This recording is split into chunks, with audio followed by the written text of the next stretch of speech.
भगवान के रूप भी हैं और स्वरूप भी हैं। और केवल भगवान के नहीं, केवल श्री जी बाबा के नहीं, केवल बालकृष्ण लाल के नहीं, प्रत्येक मानव के भीतर रूप और स्वरूप दोनों होते हैं।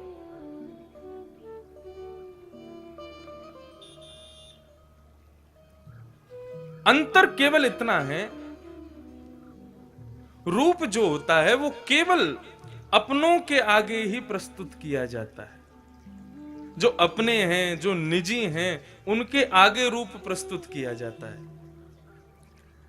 और जिनसे हमारा अधिक संबंध नहीं, जिनको हम जानते नहीं, जिनसे हमारा कोई ऐसा विशेष भाव नहीं, उन लोगों के लिए हमारा स्वरूप होता है। स्वरूप और रूप दोनों में भेद है।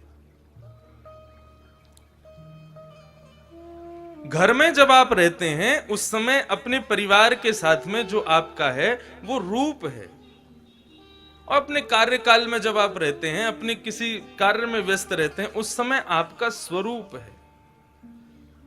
ऐसे ही भगवान जब वे दर्शन देने के लिए प्रस्तुत होते हैं, जब वे दर्शन देने के लिए तैयार होते हैं, तब वे स्वरूप में होते हैं। आज ठाकुर जी को स्वरूप बहुत सुंदर लगो है, आज ठाकुर जी ने ये धारण कियो है, ये धारण कियो है। जहां पर समस्त दर्शनावली जाकर के दर्शन करें, वहां पर ठाकुर जी स्वरूपवान होते हैं।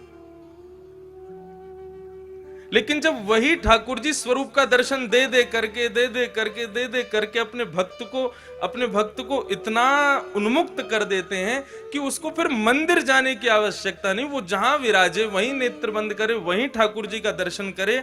तो जहां पर दर्शन के नेत्रों की साधन की भी आवश्यकता नहीं है, वहां पर रूप प्रकट होता है। समझे नहीं बात को? बहुत कठिन कर दिया है? देखो, श्रीनाथ जी केवल गोवर्धन नाथ के स्वरूप हैं, यहीं तक सीमित नहीं है। हमारे ब्रजमंडल में जितने भी ठाकुर हैं, देखो कोई ठाकुर की हम कोई यूं तो है ना है कि उनकी कोई निंदा कर रहे हैं या कुछ ऐसा कुछ नहीं। और भैया हम ब्रजवासी हैं, कोई के काजे कछु भी कह सकें, हमें सब में छूट है।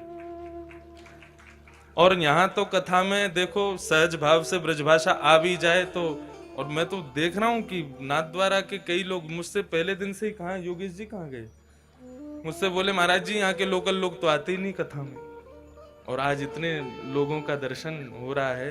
अच्छा है, यहाँ सब ब्रजभाषा ही बोलते हैं, वो सब ब्रजवासी ही हैं। ठाकुर जी ब्रज से आए, उनके संगी पूरा गोवर्धन यहाँ आ गया, वही लोग यहाँ विराज रहे हैं। भाव क्या है?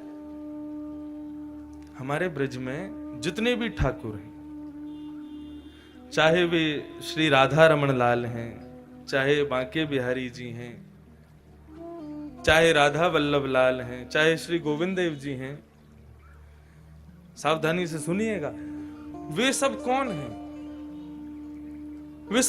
वे सब रूप हैं। अब उनके स्वरूप विराजमान हुए हैं। जैसे कि स्वामी श्री हरिदास जी महाराज ने सुंदर सुंदर राग गा करके, सुंदर सुंदर पद बना करके अपने हृदय में भगवान की एक मूर्ति को स्थापित किया। अपने हृदय में भगवान का एक स्वरूप स्थापित किया, रूप स्थापित किया। लेकिन उनकी भक्ति इतनी प्रगाढ़ थी कि वो रूप ज्यादा दिन तक हृदय में रह नहीं पाया, और हृदय से निकल करके समस्त भक्तों के लिए प्रकट हो गए श्री बिहारी जी, बांके बिहारी। जब तक हरिदास जी के हृदय में थे तब तक वे रूपवान थे, लेकिन जब हम लोगों के लिए प्रकट हो गए तब वे स्वरूपवान हो गए। राधा रमन जी जब तक श्री गोपाल भट्ट जी के हृदय में विराज रहे थे तब तक रूपवान थे, लेकिन जिस दिन सबको दर्शन देने के लिए प्रकट हुए उस दिन स्वरूपवान हो गए। एका भाव और अनंता भाव, ये दो भाव आते हैं रूप और स्वरूप में। जहां पर केवल एक के भगवान वो रूपवान, और जहां सबके भगवान वहां स्वरूपवान। स्वरूप शब्द ज्यादा अच्छा लगता है, लेकिन वास्तव में भक्त का कार्य क्या होता है कि स्वरूप देखते देखते अब रूप का दर्शन करना प्रारंभ करें। श्रीनाथ जी हमारे ब्रज में कलयुग में संपूर्ण लीला किसने की? किसने की? श्री राधा रमन जी प्रकट होके बस विराज गए, खड़े ही भये। श्री बिहारी जी प्रकट होके विराज गए, श्री राधा वल्लभ जी प्रकट होके विराज गए, लेकिन पूरे ब्रज को कलयुग में अपनी लीला से अभिषिंचित किसने किया? श्रीनाथ जी ने किया। माखन चोरी भी करी है, पद गायन सुने भी हैं, और कुम्मन दास जी के तो आज भी खेत हैं गोवर्धन में, वहां ठाकुर जी अपने हाथ से बीज बोते थे। ये सब लीलाएं कलयुग में किसने की? श्रीनाथ जी ने की। मतलब मेरा कहने का अभिप्राय क्या है? हमारे बाल कृष्ण प्रभु के अनेकों रूप हैं, अनेकों स्वरूप हैं। वे श्री राधा रमन के रूप में भी विराज रहे हैं, वे श्री बिहारी जी के रूप में भी विराज रहे हैं, वही श्री राधा वल्लभ जी के रूप में विराज रहे हैं। और केवल वृंदावन तक सीमित नहीं रहो तो श्री द्वारिकाधीश जी के रूप में भी विराज रहे हैं, बद्रीनाथ के रूप में भी विराज रहे हैं, श्री रंगनाथ के रूप में भी विराज रहे हैं। ये जितने भी ठाकुर पूरे विश्व में हैं, ये बाल कृष्ण प्रभु के स्वरूप हैं। लेकिन श्रीनाथ जी बालकृष्ण प्रभु के वास्तविक रूप हैं। ये रूप और स्वरूप का भेद बताना चाह रहा हूं। कई इनके तो पल्ले ही ना पड़ी, फिर भी ताली बजा दी हो।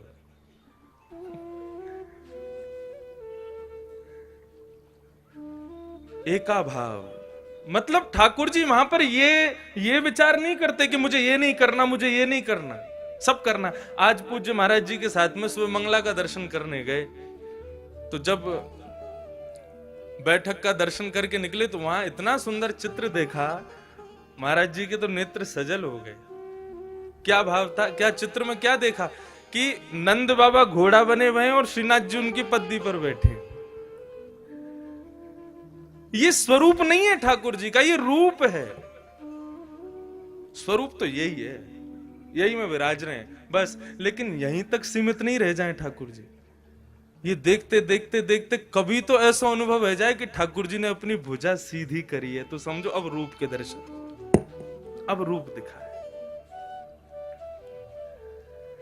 कभी भोग सिद्ध करो अपने घर में, तो भोग सिद्ध करने के बाद जब ठाकुर जी एकांत में भोग पा रहे हो, लौट करके जब आओ भोग उठाने के लिए, तो क्या पाओ कि महाप्रसाद को एक चावल ठाकुर जी की जिह्वा पे लगो भयो, एक होठ पे चिपको भयो, ऐसा दर्शन है जाए तो समझो कि अब स्वरूप रूप में परिणत हो गया।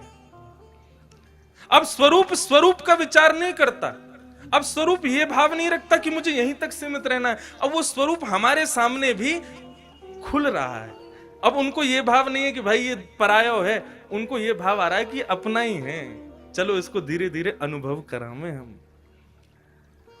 जब ठाकुर जी के स्वरूप में ऐसे अनुभव होने लग जाएं, तो समझो अब सच्चिदानंद रूप प्रकट हो रहे हैं। श्रीमद् भागवत के प्रथम श्लोक में स्वरूप का वर्णन नहीं है, रूप का वर्णन है।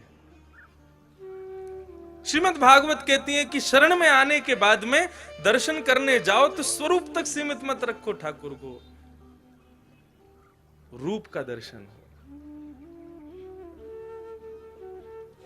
ये भाव,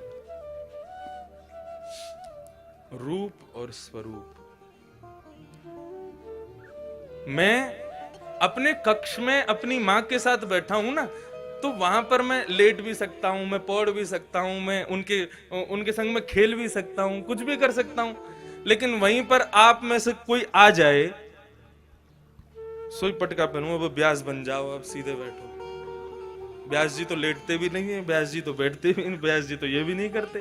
वो क्या है, वो स्वरूप है। आपके प्रति मेरा वो भाव नहीं उठेगा जो मेरी मां के प्रति उठ जाएगा।